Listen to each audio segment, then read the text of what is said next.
want to continue a little longer about is there not a cause from David speaking in 1 Samuel 17 when confronted by the giant.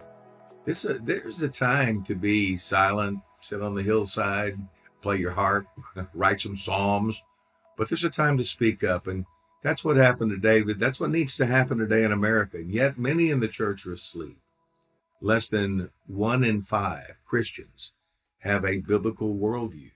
This is why we spent a year teaching on War of the Worldviews. It's on the website. You get all 47 messages because it's lacking.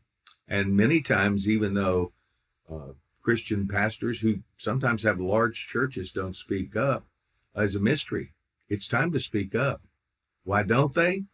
Barna Research says because pastors are today, many pastors fear their people. They're afraid to speak up, take a stand, because their people may not like it. They could lose members. They could lose some of their givers. I hate to say that, but Leonard Ravenhill said it, the late, great Leonard Ravenhill. He said, we have too many puppets in our pulpits and not enough prophets.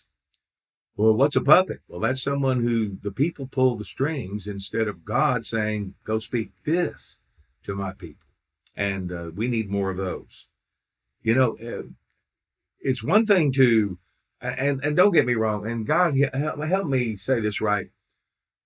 I believe God's people need to be loved. They need to be encouraged. There's times when they just need to be told God loves them. There are times like that. But friends, we're in a time where our nation is in crisis. There are people in power, high power in this nation, driven by demonic forces that are out to destroy America and remake it into socialism. And this is no time to be quiet. I mean, you could get up and preach a biblical, sound scriptural message on many subjects.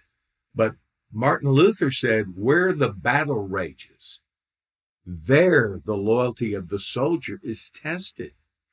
You know, we're not being tested today on whether or not God's people feel loved. We're being tested whether God's people have a right to exist, whether we have a right to have church services. And yet we have so many people just trying to be happy. Leonard Ravenhill said this. He said, if Jesus had preached the same message that ministers preach today, he never would have been crucified. You know, the message of Jesus was love and grace, but it was strong enough to get him sent to the cross. Where's that spirit today? You know, it's one thing to, well, let me just say this. If you keep doing what we're doing today in 9 out of the 10 pulpits in America, you're not going to raise up an army that can successfully confront the things that are threatening us as a nation today. You'll end up with a bunch of, well, A.W. Tozer said, sermonettes make Christianettes. Jesus told us to make disciples, not Christianettes.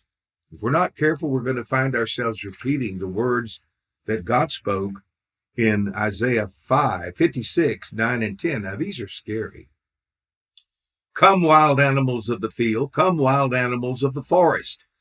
Come and devour my people. For the leaders of my people, the Lord's watchmen, his shepherds, are blind and ignorant.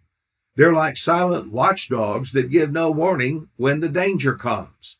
They love to lie around sleeping and dreaming. One version says that my watchmen, my pastors, are shepherds who can't bark.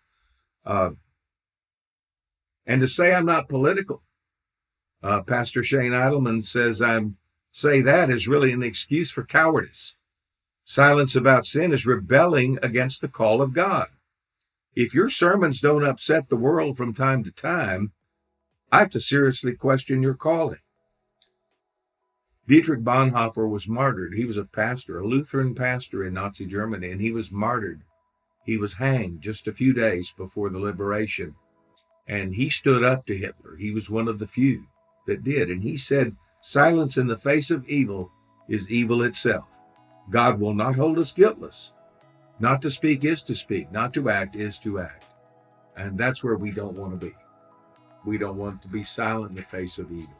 That's evil itself. God's help's going to get us through this. So take heart.